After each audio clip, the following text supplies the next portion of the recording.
तो हम लोग जियोग्राफी में गंगा नदी तंत्र कर रहे थे और गंगा नदी तंत्र में ही हम लोग कल गंगा नदी का बाकी सहायक नदी देखा था। और आज हम लोग बिहार में जो भी गंगा नदी की जो सहायक नदियां हैं ये देखेंगे। बिहार में गंगा नदी किस प्रकार बहती हैं, क्या क्या होता है, उसमें कौन सी सहायक नदियाँ मिलती है, उत्तर से कौन सी मिलती है, दक्षिण से कौन सी मिलती है, तो इसको हम लोग देखेंगे। तो हमेशा की तरह हम लोग पहले मैप बनाएंगे और फिर मैप से ही समझेंगे। तो चलिए मैप बनाते हैं। सबसे पहले आज भारत का नहीं बनाते, आज हम लोग केवल बिहार का मैप बनाते हैं और बिहार के मैप से ही समझते हैं। तो देखिए बिहार का मैप, पश्चिमी चंपारण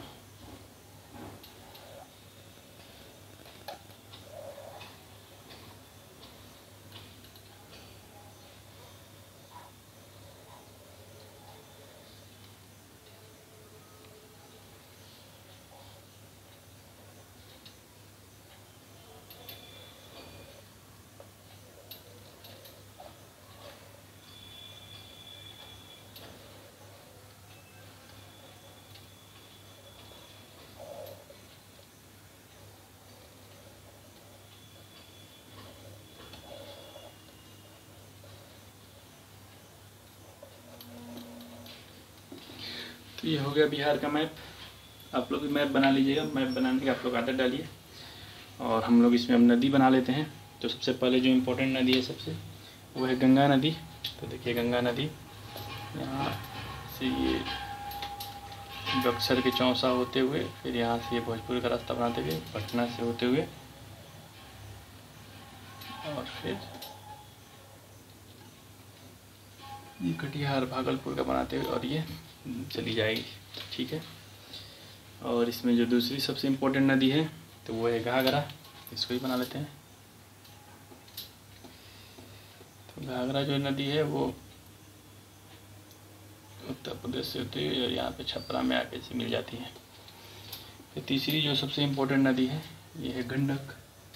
वो गंडक ही बनाते हैं। गंडक ऐसे यूपी की सीमा बनाते हुए और फिर यहाँ से आगे यहाँ पे मिल जाएगी पटना में। फिर गंडक के बाद बूढ़ी गंडक, ये सोमेश्वर के पहाड़ी से ही निकलती है और सोमेश्वर के पास में तो ये मुंगेर तक चली जाएगी। ये इतना दूर नहीं होता, ये पास से ही निकलती है, इसके बराबर नहीं रहते हुए और ये मुंगेर तक चली जाएगी। फिर बागमती है और बागमती महाभारत श्रेणी से आगे यहीं पर मिल जाएगी। फिर एक कमला नदी है, कमला नदी सीमा में मिल जाती है। और फिर कोसी नदी है, कोसी की बहुत सारी धाराएं हैं और ऐसे करते हुए ये कटिहार चली जाएगी। और एक महानदी है वो जाके पश्चिम बंगाल मिल जाएगी। दक्षिण भारत की नदियाँ भी देख लेते हैं। तो एक ये सोन नदी हो गया, दानापुर में जाके मिल जाएगी। यहीं पे पुनपुन नदी होता है। फिर फल्गु है, अजय है, क्यूल है, ये सब अभी हम लोग देखते हैं और इसको थोड़ा डिटेलिंग करते हैं। चलिए पहले इसका हम लोग नामकरण कर लेते हैं। सबसे पहली नदी हो गई घाघरा, इसी को हम लोग सरयू भी बोलते हैं। गंडक, बूढ़ी गंडक, बागमती, कमला, कोसी, यहीं पे बलान नदी के बीच में है और ये है महानंदा। और ये सोन, पुनपुन, फल्गु, अजय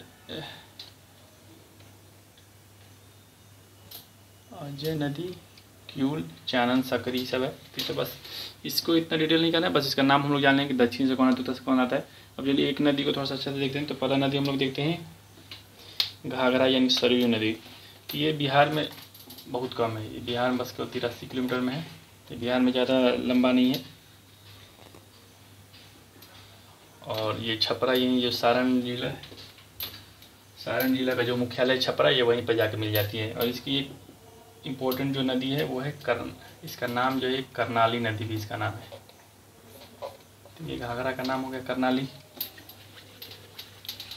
और इसका कुछ सहायक नदी का नाम लिख ले तो इसमें शारदा नदी हो जाएगी, गौरी गंगा, शारदा गौरी गंगा ये इसकी सहायक नदी है। शारदा है मिलान हिमालय से निकलती है। ये बढ़नी, बस ये याद कीजिए कि बिहार में जो ये छपरा में जाके मिलता है।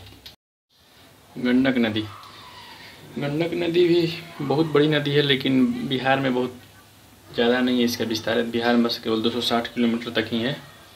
और ये पश्चिमी चंपारण जो यहाँ पे ज़िला है, इसके भैंसा लोटन से ये इंटर करती है बिहार में और जाके हाजीपुर में रुक जाती है, मतलब हाजीपुर में जाके गंगा से मिल जाती है। और बात करें इसकी तो कुछ इम्पोर्टेंट फैक्ट, तो इसका जो नाम है वो नारायणी नदी है। ये सवाल आया हुआ था अभी बिहार BPSC 69 में। और एक है इस पर त्रिवेणी नहर है। त्रिवेणी नहर अगर पूछे किस पे है तो वह है गंडक नदी पे। ये भी सवाल आया हुआ था BPSC में। ठीक है। और ये जब रास्ते में आती है तो इस साइड सारण है और इस साइड मुजफ्फरपुर, तो सारण और मुजफ्फरपुर का सीमा भी बनाती है। इसके बारे में इतना ही काफ़ी है। फिर आगे देखते हैं बूढ़ी गंडक। बूढ़ी गंडक जो है वो यहीं से निकलती है, बिहार से। ये मतलब ये नदी जो है वो बिहार से निकलती है, अगर पूछे तो आप देख सकते हैं। और बिहार से निकल के यहाँ से यहीं पे एक सोमेश्वर श्रेणी है। जब बिहार का आप देखेंगे पहाड़ के बारे में तो सोमेश्वर श्रेणी, रामनगर, दून, हराहा घाटी, ये सब है यहाँ पे। तो यहाँ से सोमेश्वर श्रेणी से निकलती है और लंबी नदी और जाके मुंगेर में जाके मिलती है। यही है। और यही सोमेश्वर श्रेणी में कहे चौतरवा चोर, वहीं से निकलती है ये। और ये जो नदी है ये उत्तर बिहार की सबसे लंबी सहायक नदी है, क्योंकि देखिए यहाँ से निकलती है पश्चिमी चंपारण से और यहाँ से पूरा चंपारण, मुजफ्फरपुर, समस्तीपुर होते हुए जाके मुंगेर में ही मिलती है सीधे, तो इसलिए लंबी है। इसकी बात करें सहायक नदी की तो मसान हो गया, कोरा हो गया, सिकरा, तिउर और ये बागमती। तो इम्पोर्टेंट बागमती हैं, अगर सहायक में पूछे तो बागमती इसकी सहायक होगी, इम्पोर्टेंट। इसकी जो जलधारा है वो सबसे तेज जलधारा है। तो यहीं इसके बारे में देखिए, इसके बारे में कुछ फैक्ट। उत्तर भारत की सबसे लंबी नदी, इसकी जो जलधारा है सबसे, अगर पूछे तेज जलधारा किसी का तो इसी का है। ये जो गंडक है इसी की ही प्रत्यक्ष धारा है। तो पहले गंडक दोनों एक ही में थी, लेकिन अब ये अलग होकर एक अलग नदी ही बन गई है। चलिए अगर बात करें बागमती की तो ये महाभारत श्रेणी नेपाल से निकलती है। और इसकी अगर कुछ सहायक नदी पूछ ले तो इसकी लखनदेई जो है इसी की सहायक नदी है। फिर इससे आगे हम लोग देखते हैं कमला के बारे में। कमला नदी, इसको आप लोग ऐसे ही याद कीजिए, गंडक, बूढ़ी गंडक, बागमती, कमला, कोसी, महानंदा, ऐसे ही मतलब आता है कि पश्चिम से पूरब के क्रम में सजाइए। बात करें कमला नदी की तो कमला नदी भी वहीं महाभारत श्रेणी से, ये जो हिमालय का जो ये श्रेणी है इसको महाभारत श्रेणी बोलते हैं। नेपाल वाले जो नेपाल हिमालय को महाभारत श्रेणी से ये भी निकलती है। और मधुबनी के जयनगर से, यहाँ मधुबनी जिला है, मधुबनी के जयनगर से प्रवेश करती है और फिर वहाँ से कोसी में जाके फिर मिल जाएगी। इसकी कई धारा है, जैसे कमला नदी की कई धारा है। एक धारा कोसी मिलेगी तो एक धारा यहाँ से टूट के यहाँ से बागमती में जाके मिल जाती है। तो ये भी ज़्यादा इम्पोर्टेंट नहीं है। अगर पूछे कि कमला नदी निकलती कहाँ से है तो मधुबनी जिले में बती। हाँ, इसका ये इम्पोर्टेंस है कि जो मधुबनी जिला में इसको बहुत ज़्यादा पवित्र नदी कहते हैं। जैसे यहाँ पे गंगा हम लोग के लिए पवित्र नदी है, वैसे ही वहाँ पे मधुबनी में कमला नदी बहुत पवित्र नदी है। चलिए बात करें कोसी की तो ये इम्पोर्टेंट है। कोसी की भी लंबाई 720 किलोमीटर है, लेकिन बिहार में इसकी लंबाई कम है। बिहार में इसकी बस लंबाई है 260 किलोमीटर इसकी भी बिहार में। ये नेपाल से ही निकलती है। नेपाल से एक्चुअली 7 धाराएं निकलती हैं, जिसको वहाँ पर सप्तकोशी कहा जाता है। नेपाल के गोसाई स्थान से निकलती है, उसमें 7 धाराएं होती हैं और वो जाके फिर 7 धाराएं नेपाल में, हमने बताया था कि ये तराई वाला एरिया है। तराई वाले एरिया में जाके फिर वहाँ से ये एक धारा बन जाती है। जैसे 7 धारा में जो होती है उसमें इंद्रावती है, सन, कोसी और 5 धारा है। तो ऐसे ही इसमें सवाल नहीं आता है, लेकिन फिर भी पॉइंट है। ये क्या है इसमें सबसे, इसको मतलब ये कोसी इतना पॉपुलर इसलिए है क्योंकि ये जो है वो बिहार का शोक कहते हैं। बिहार का शोक इसलिए कहते हैं क्योंकि ये अपना स्थान बदलती रहती है। अभी यहाँ बन रही, कुछ दिन बाद यहाँ बनने लगेगी, फिर यहाँ बनने लगेगी। लगभग 200 सालों में 150 किलोमीटर पश्चिम आ गई है। पहले मतलब इस साइड मतलब सक के यहाँ आ गई है। तो इसलिए ये अपना जगह बदलती है। आदमी यहाँ से मतलब जो लोग कोसी किनारे रहते हैं वो वहाँ से हट के थोड़ा दूर रहने लगते हैं, लेकिन कुछ दिन बाद पता चलता है ये कोसी वहाँ बह जाती है। आदमी सोए रहते हैं, रात में नीचे से कोसी नदी आ जाती है वहाँ पे, तो इसीलिए इसको शोक बोला जाता है। इसका अन्य नाम में अरुण है, कौशिका, ये सब इसका नाम है। बात करें महानंदा की तो ये भी महाभारत श्रेणी से ही, नेपाल से ही निकलती है। और कटिहार में कहीं कहीं लिखा है कटिहार के मनिहारी में मिलती है, तो कहीं कहीं लिखा है कि वेस्ट बंगाल में मिलती है और बिहार बंगाल का ये सीमा ही बनाती है। अगर पूछे कि सबसे पूर्वी नदी कौन सी है, यही हो जाएगी महानंदा सबसे पूर्वी। और अगर पूछे सबसे पश्चिमी नदी बिहार की, तो ये हो जाएगी घाघरा। चलिए, तो अब ये उत्तर भारत की नदियाँ हो गई, इसको आप ऐसे याद कर लीजिएगा, घाघरा, गंडक, बूढ़ी गंडक, बागमती, कमला, कोसी और महानंदा। चलिए, दक्षिण बिहार की नदियाँ देख लेते हैं। तो सबसे पहली नदी यहाँ पे है एक ये करमनासा नदी, ये कैमूर के पहाड़ से ही निकलती है, यहीं से निकलती है। तो ये जो विंध्याचल पहाड़ी है यहाँ पे, जो इसमें कैमूर तक फैला हुआ है, तो इसी का भाग है, इसी से ये निकलती है।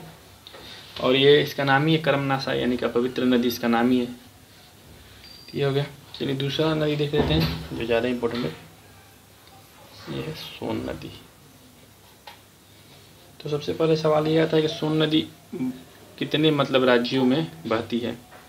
उससे पहले एक और चीज़ देख लेते हैं कि जो इसकी लंबाई है वो है 780 किलोमीटर, लेकिन बिहार में इसकी लंबाई केवल 202 किलोमीटर है।